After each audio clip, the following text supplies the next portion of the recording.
guys, there's not a lot of videos out there on actually doing something on a Moore number 3 jig bore.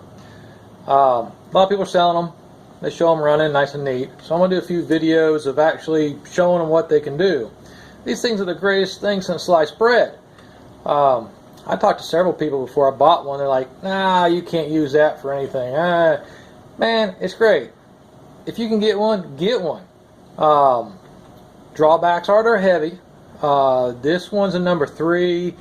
It's probably in the 3,500 pound range, maybe 4,000. You know, they make the number 1s, 1.5s, 2s, 3s, 4s. I use this for drilling. I mean, just every day. It's become my go-to drill press. I can drill my sprockets really accurately. I'm talking even 1/4-inch holes. I bored out some sprockets today. They were 3/8 and 1/4-inch.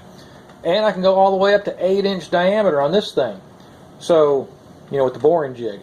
So it's really great. I love it. Can do light milling. I mean, I wouldn't hog mill it constantly, and then some people are like, oh, I don't have the right bearings. Man, that thing's got enough bearings that it's lasted this long, and I've had no problems with it. Now, getting the hardened stuff, titanium, stainless steel, no. Mild steel, doing some slotting and light milling and making grooves, I've had no problems. Of course, I'm not into extremely accurate tolerances, okay? I'm doing stuff in the shop, just making stuff for me and other people, and you know, if we gotta have something really tight tolerance, we'll go to a CNC machine. But you know, right now I'm working on making a track welder, little jig to run my welder across some track. I've got some 1.5 inch thick steel out here I need to cut. It's too thick for my plasma cutter, too hard on the plasma cutter to do that. So I'm, you know, use oxyacetylene, but I want some straight lines, and I don't want to mill it later because this stuff's heavy. So I'm making a little track cutter.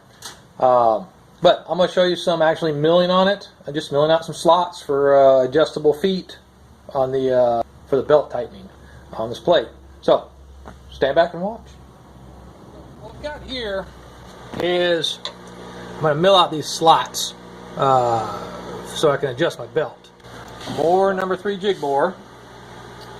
And I'll show you how we do little adjustments here. Alright, so we're running 3-phase 480 volt. No, excuse me, 3-phase 240 volt. You can run 480 on it. Real nice thing about this jig bore is it's got a speed indicator for your spindle. And so we can start it by going either in low or high gear, and then we can increase our speeds and monitor our spindle speed. So we're milling a pretty small mill, 3/8 of an inch. No, it's not even that. Yeah, about 3/8 of an inch, 3/16 of an inch, excuse me. So we're going to go in high speed. We're going to crank her up. And you see she's running about 1,800 RPM on the spindle. That's about where I want it. We can come over here and we can increase, or we can decrease by just simply pushing the button.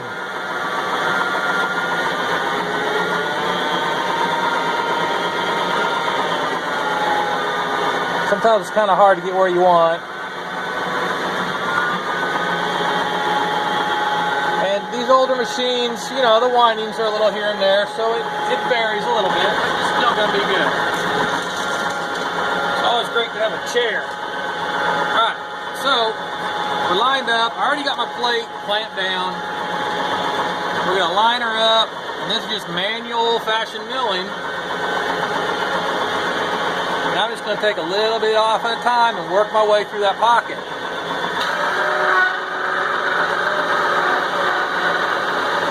I'm not going to cut really deep and hard. I'm just going to take my time. Lower.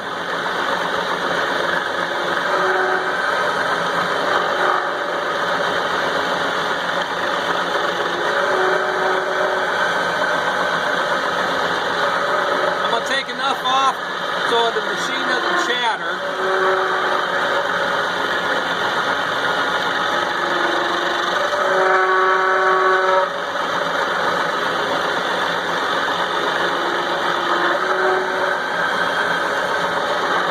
probably go a whole lot more, but I'm just not a speed cowboy.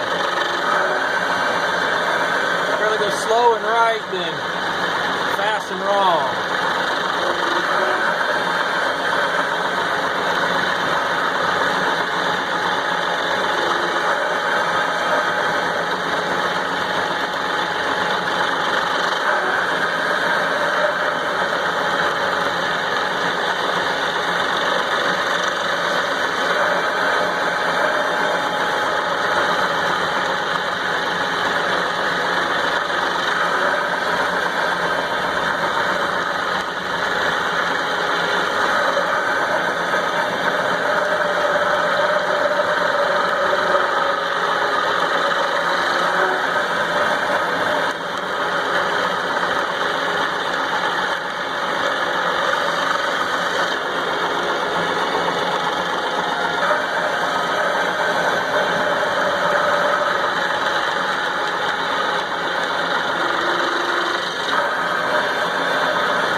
Right there, it's chattering a little bit.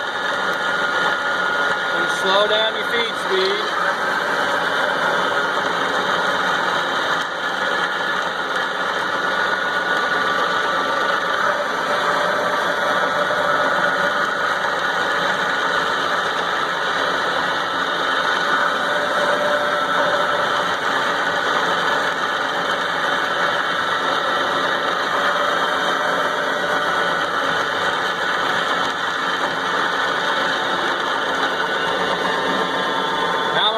Some of these chips are building up on me.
Clean up the hole a little bit.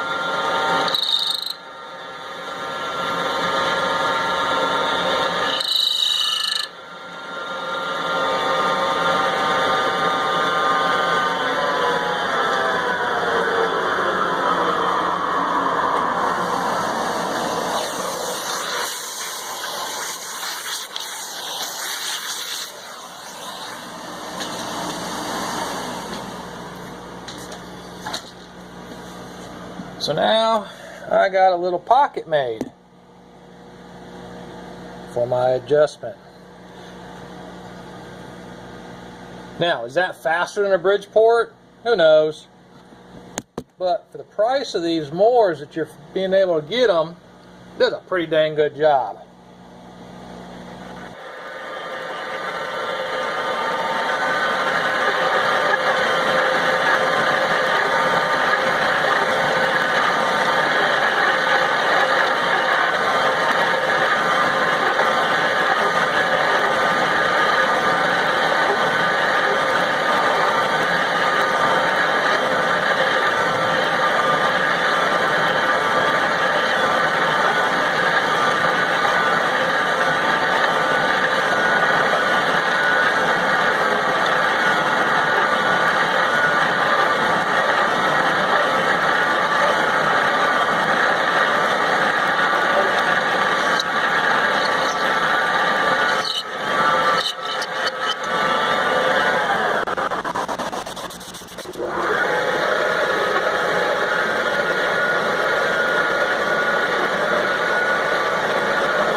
got it set up to drill, I got my slots cut.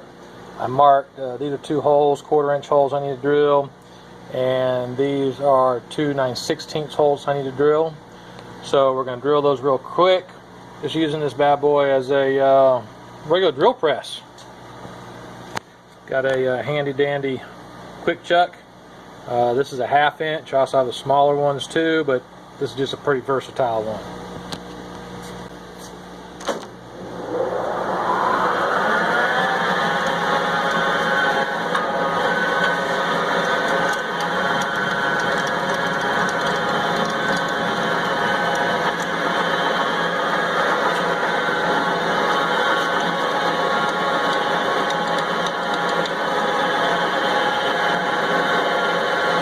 First.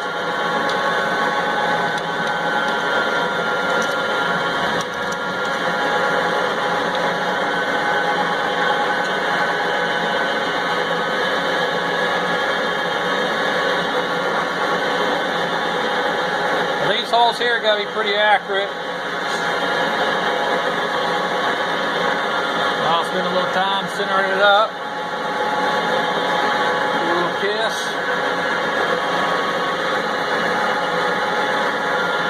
Where I'm at, nah, it's pretty dang close. Alright, so we got the down feed set at 0.0075, and then to engage, we're going to engage the down feed, and she will drill her.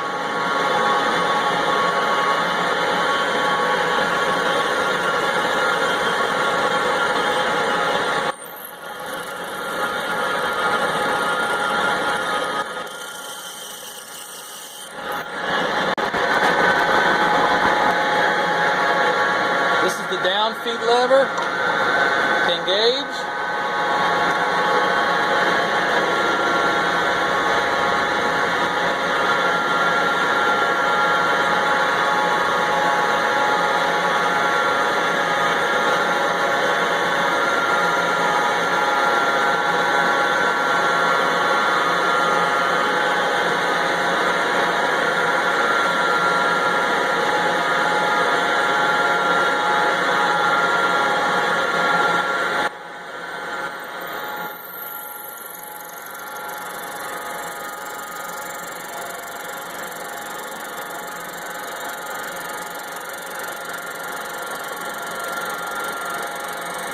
Once you're through, pull her up. Now you can go reverse, pull it back up with this lever, but slow. So I just hand wheel it back up. Now when we're boring, it'll be becoming real important to go up with your bore and down.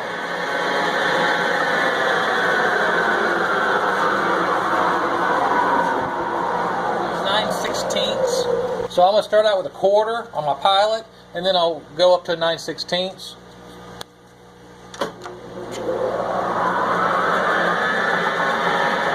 Touch off and engage.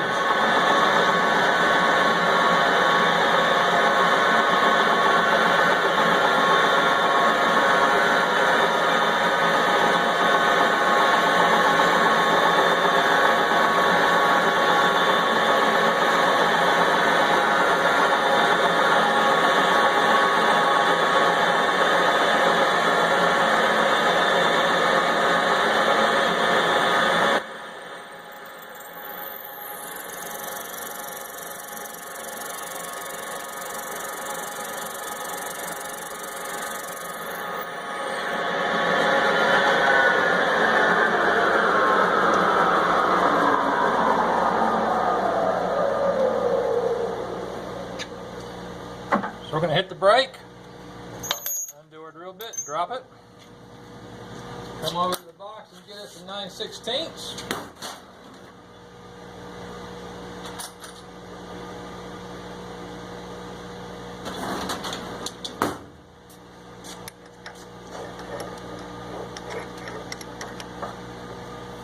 Hit the brake and tighten it. Make sure we're in there right. Alright, we should still just be lined up.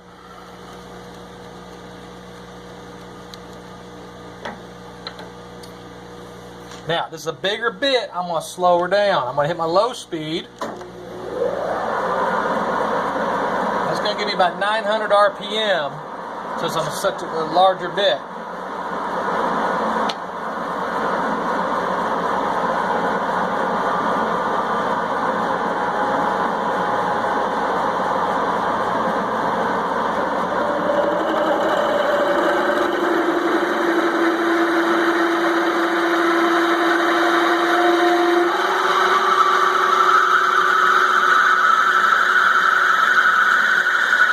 Tell when we went through that mill scale, one thing I like to do on these larger bits, cool them off.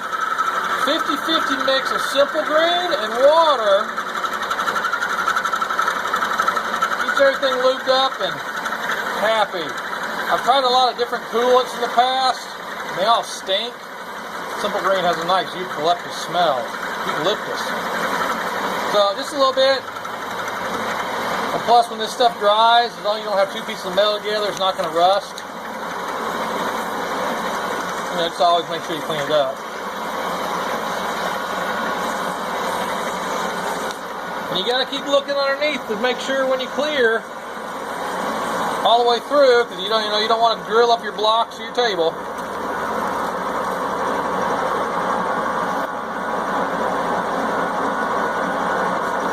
Almost through.